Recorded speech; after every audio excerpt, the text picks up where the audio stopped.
Salut! Dans cette vidéo, nous allons entamer la partie DTO. Donc, on va la mettre dans la partie In Progress et on va voir ce que nous devons voir.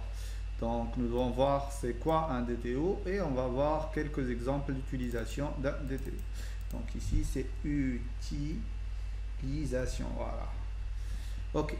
Donc, c'est quoi un DTO et pourquoi et quel est l'intérêt de l'utilisation d'un DTO? Déjà, la première chose à voir, c'est que au niveau de votre code, vous faites du TypeScript. D'accord? Donc ici, lorsqu'on va au niveau de notre contrôleur, là, on fait du TypeScript et l'intérêt majeur du TypeScript, c'est d'avoir des éléments typés. Donc ici, par exemple, on vient lui dire que le new to do, ça va être un objet de type to do. Sauf que ce n'est pas réellement le cas. Pourquoi? Parce que ici, par exemple, on n'a pas besoin d'ID. On va aller encore plus loin. Imaginons, et on va le faire aussi, qu'au niveau du to-do, qu'on ait une propriété qui s'appelle created at. Et que ça soit un truc de type date. D'accord? Donc, c'est quand est-ce que l'élément a été créé. La question qui se pose, est-ce que lors de l'ajout ou de la modification d'un élément de type to-do, est-ce qu'on a besoin que l'utilisateur nous donne cette propriété-là? Bien sûr que non. Parce que c'est automatiquement, ça doit être automatiquement, on est au niveau de notre code, parce que tout simplement, on va récupérer la date actuelle du système pour lui dire, ça va être la date de la création. Donc, il nous faudrait un objet qui nous permette en fait de définir et d'identifier quelles sont les données que nous allons utiliser au niveau de notre code. C'est-à-dire quoi? C'est-à-dire, on voudra créer un modèle qui va définir la méthode ou les données à envoyer lors du transfert de données entre le système et le client. Et donc, tout ça, ça va être encapsulé au niveau d'un objet qu'on appellera DTO, Data Transfer Object. C'est les données utilisées lors des transferts l'objet utilisé lors de transfert des données. D'accord? Donc, un autre avantage de l'utilisation de ces DTO, c'est le fait qu'ils vont nous faciliter la validation des données.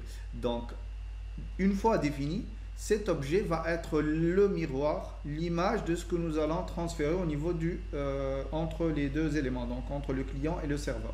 Ce qui fait que nous pouvons y ajouter des validateurs qu'on verra dans les prochaines vidéos.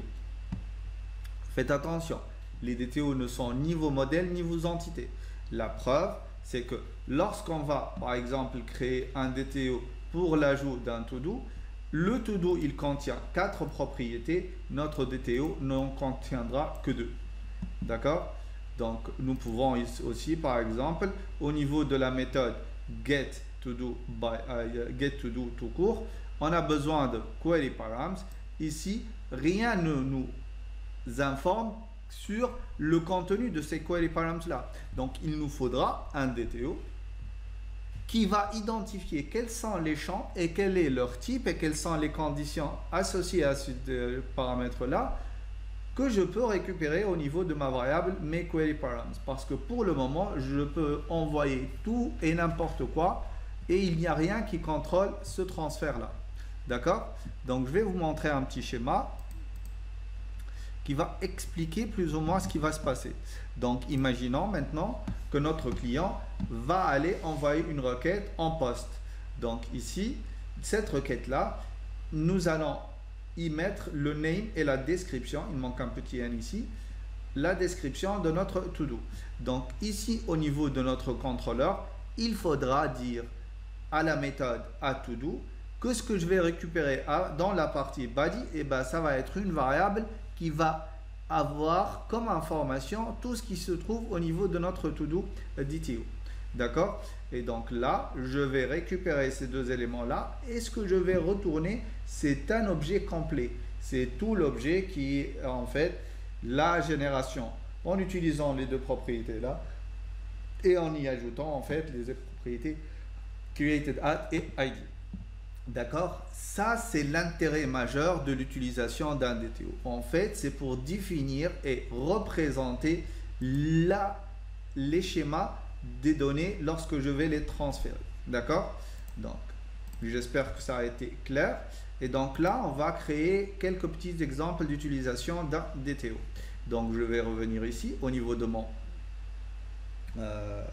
code et je vais créer ici au niveau de du module To-Do un dossier que j'appellerai DTO et je vais créer par exemple un premier DTO que j'appellerai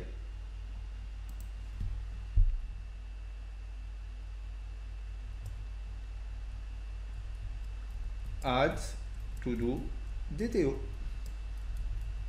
Ok, ça va être un truc de type TypeScript. Par contre, en faisant ça, je ne respecte pas la convention de nommage. Donc, je vais refactoriser mon code, mon objet, et je vais l'appeler add-todo.dto.ts. Je fais un refactor et je vais donc faire un export de cette classe-là qui va être un add-todo.dto et je vais définir en fait deux propriétés. La première, ça va être la propriété name qui est de type string et la propriété description qui est de type string elle aussi. D'accord? Très bien. Et donc ça va être les propriétés que j'aurai besoin d'utiliser lorsque je vais ajouter un DTO. Et maintenant, je peux aussi créer une propriété, un autre DTO pour les query params. Donc je vais venir au niveau de mon TypeScript et je vais lui dire get all to-do .dto, c'est tout. Et donc cet objet là, je vais l'exporter et là je vais lui dire get class plutôt get all to do DTO.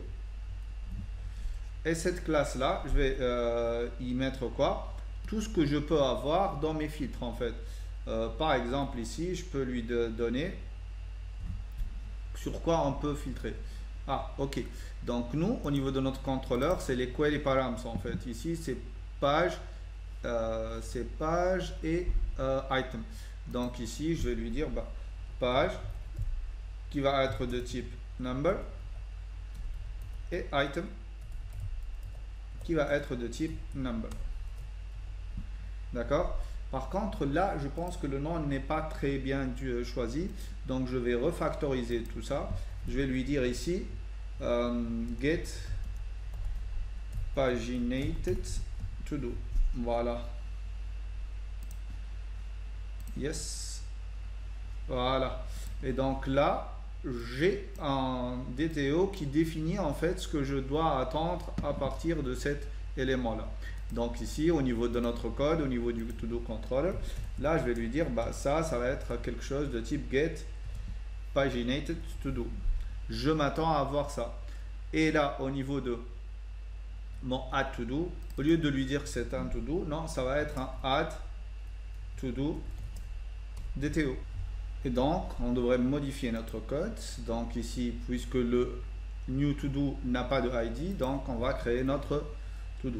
On va lui dire const to do égale new to do. On va créer un nouveau objet to do.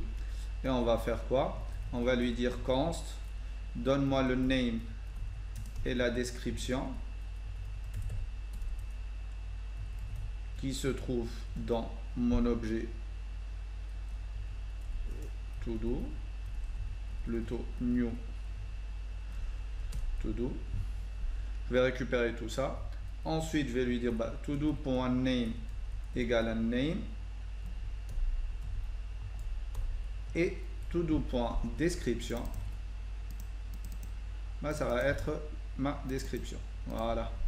Ensuite, qu'est-ce que je vais faire? Je vais vérifier. Est-ce que this.todo.length, si c'est le cas, ce n'est plus le new to do que je vais modifier, mais plutôt mon to do à moi. Et hop, on a tout ça. Et là, je vais pusher ce to do là avec tous les éléments que j'ai et retourner l'objet en question. Et donc là, nous avons pu définir des DTO pour la majorité de nos fonctionnalités. Et donc, ça permet en fait d'avoir du code robuste et de limiter le transfert des données dans le réseau. Donc on va faire un dernier check. Nous avons donc notre, ça c'est la méthode qu'on a gardée, donc get2dos, on a créé le DTO nécessaire pour la pagination.